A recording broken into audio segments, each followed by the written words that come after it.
Oi bande de chaussettes et bienvenue sur One Piece Theory, une émission de théorie sur One Piece, comme le titre l'indique.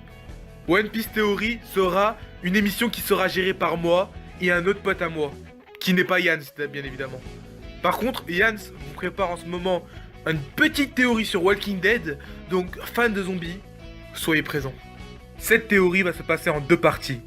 Première partie, théorie sur le vrai pouvoir de Kaido. Deuxième partie, Kaido, qu'un échelon pour Luffy vers le titre du roi des pirates. C'est parti.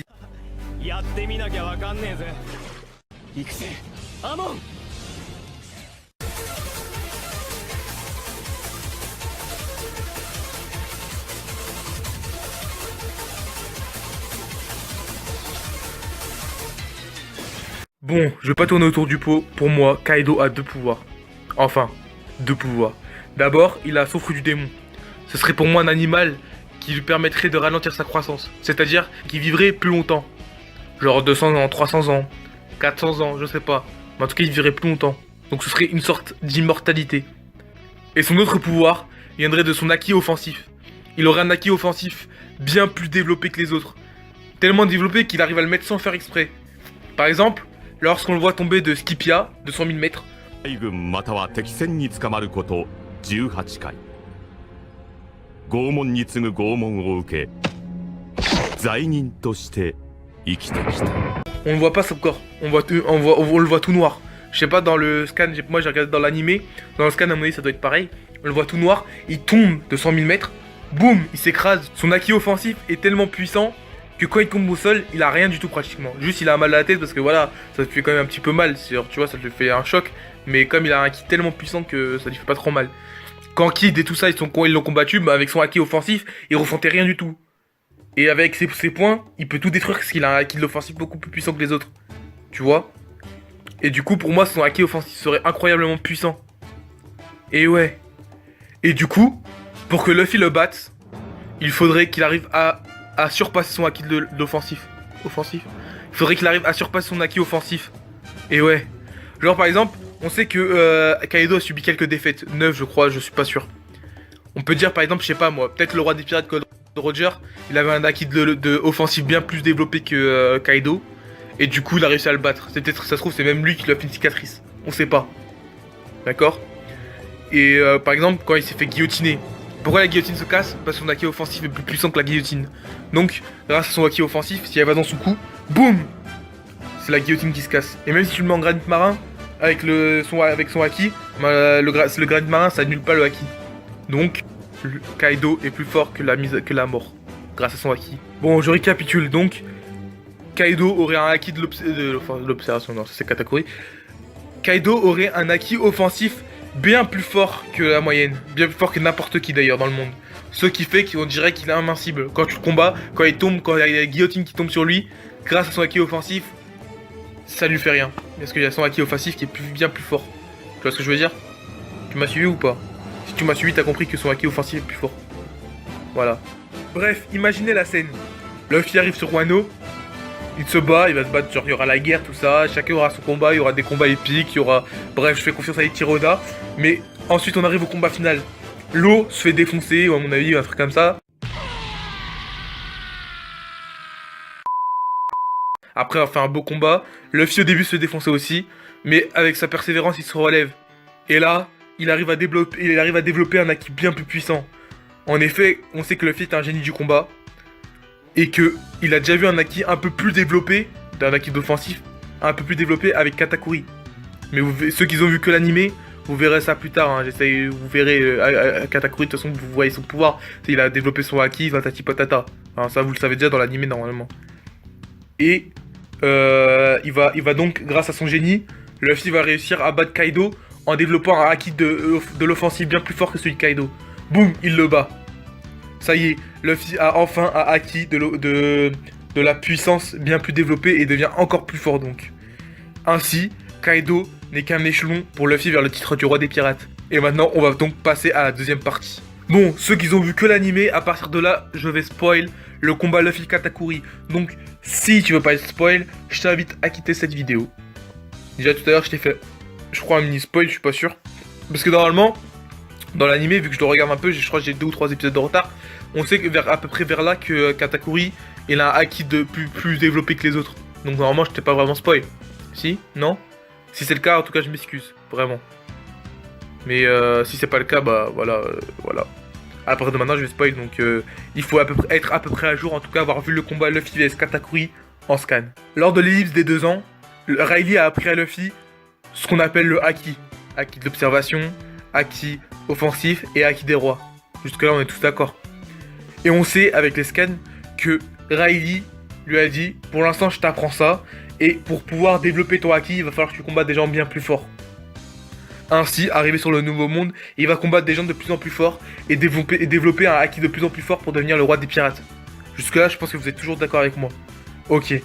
Commençons avec la première personne qui lui a fait développer son haki. Katakuri. Katakuri, il lui a fait développer son haki de l'observation. Grâce à ça, maintenant Luffy, il peut voir dans le futur. Donc, il peut esquiver, enfin on verra ce que ça va donner, mais en tout cas, il sera beaucoup plus rapide qu'avant. Grâce à Katakuri, qui était aussi un échelon, Luffy est devenu un peu plus fort. Ensuite, il va arriver sur Wano Kuni. Bref, t'appelles ça comme tu veux. Il va arriver sur Wano et il va affronter Kaido. Kaido qui, pour moi, comme je vous l'ai dit tout à l'heure, aura un haki offensif bien plus développé. D'accord? Donc grâce à ça, Luffy, il va avoir un haki plus développé et il va battre Kaido. Donc il aura un haki offensif plus fort que Kaido. Un haki de l'observation plus fort que Katakuri. Grâce à ces 2 trucs là, il va combattre Big Mom, il va la battre. Je sais pas encore ce que Big Mom va lui apprendre, mais en tout cas il va la battre. Ensuite, il va affronter Shanks pour moi en 3ème. Il va affronter Shanks, sûrement dans un combat amical, en tout cas, enfin voilà. Dans le dernier chapitre, on peut voir que Shanks lui dit on va bientôt se voir. Donc ce sera sûrement après Wano ou après Elbaf. Mais dans 2 ou 3 arcs, on devrait voir Shanks voir Luffy. Donc, Luffy va affronter Shanks, le sourire aux lèvres et tout ça. Et grâce à Shanks, Luffy aura un haki des rois plus développé. Parce que Shanks, il a un bon haki des rois. Grâce à ça, il aura un haki des rois. Donc il aura encore gravi un échelon. Il aura un haki offensif bien meilleur. Et un haki de la perception bien meilleur. Il aura donc les 3 hakis à une puissance surdimensionnée. De là, il va ensuite affronter en dernier le dernier des Yonko, Barbe Noire. Barbe Noire, qui a volé le pouvoir de Barbe Blanche et qui avait déjà un pouvoir très très puissant. En effet, son pouvoir est spécial contre les fruits du démon. Donc, Luffy ne peut pas utiliser le pouvoir de son fruit du démon pour battre Barbe Noire. Donc, comment va-t-il faire pour battre le dernier ennemi sur sa route? Le dernier ennemi qui l'empêchera de devenir roi des pirates? Eh bien, c'est simple, grâce au haki. Et grâce aux autres empereurs, il aura un haki bien plus puissant. Il aura donc un haki de la perception plus fort, il pourra avoir dans le futur. Il aura un haki offensif plus fort, il pourra taper Barbe Noire avec une force incroyable. Et il aura un haki des rois bien plus développé. Grâce à tous les autres empereurs qu'il a affrontés jusque-là. Et Big Mom lui apprendra sûrement autre chose, je ne sais pas encore, mais on verra. Parce que vu que je viens d'inventer cette théorie, oui, parce que c'est moi qui l'ai inventé, ouais, je me la pète un peu. Non, je déconne, je me la pète pas, c'est juste que ce que je dis, c'est que si la théorie, il y a des petits trucs qui sont chelous, qu'il y a des petits trucs qui collent pas, c'est parce que je viens de l'inventer, je crois pas, j'ai essayé de chercher, je crois pas avoir trouvé cette théorie quelque part sur le net. Donc, en commentaire, je t'invite à rajouter des trucs dans la théorie, fais-toi plaisir. Je vous invite à prendre cette vidéo pour en faire votre propre vidéo et rajouter des trucs. Faites-vous plaisir, ça me fera plaisir. Et voilà. Donc, pour continuer, Luffy affrontera Barbe Noire. Et grâce à son haki, il réussira à battre Barbe Noire et deviendra enfin roi des pirates. C'est pour ça que Kaido n'est qu'un échelon sur sa route vers le titre du roi des pirates, suivi de Shanks et de tous les autres empereurs. Katakuri était aussi un échelon, Doflamingo était aussi un échelon, et ainsi de suite. Mais Kaido n'est qu'un échelon, et c'est pour ça aussi que pour moi son pouvoir doit être un haki offensif. Après, Ichiroda fait comme il veut, hein. Il nous a montré des milliards de fois que peu importe les théories qu'on fait, on se trompera toujours, donc je vais sûrement me tromper moi aussi. Mais fallait que je fasse cette théorie parce que j'avais envie de la faire, tout simplement. Et je me suis fait plaisir. Je me suis fait cette théorie. Voilà, c'est la fin de cette vidéo. Dites-moi ce que vous avez pensé de cette vidéo. Dites-moi ce que vous pensez des One Piece théories, il y en aura sûrement d'autres. Des théories de moi ou des théories de d'autres personnes. J'ai mon pote qui viendra bientôt faire aussi des One Piece théories avec moi. Ou tout seul, il en fera plein en tout cas lui aussi. Il fera aussi peut-être des Pokémon théories si vous en voulez. Et voilà, c'est tout ce que j'avais à dire. N'oublie pas de liker si t'as aimé cette théorie, de commenter ce que tu veux dans l'espace commentaire pour me dire ce que t'as pensé de cette théorie, ou pour rajouter des trucs, ou pour supprimer des choses, pour la modifier quoi. Abonne-toi pour voir d'autres théories, d'autres vidéos de ma part, dans ma chaîne et tout ça. Appuie sur la petite clochette pour être au courant de tout, en cas où, parce qu'il y aura bientôt un live qui va arriver, un grand live de fou. Vous allez voir, vous allez kiffer. Et voilà quoi. J'ai oublié quelque chose. J'ai dit de partager la vidéo pour m'aider. Peut-être, j'en sais rien. Bref, on s'en fout. De toute façon, c'est qu'une chanson que tous les youtubeurs répètent. Hein, franchement, voilà, je me suis fait ma pub, tout le monde se fait sa pub, c'est comme ça la vie. Et le Japon aussi, il est comme ça. Bref, c'est la fin de cette vidéo. Et maintenant, moi, je vous dis El Psy Kongro. À la prochaine.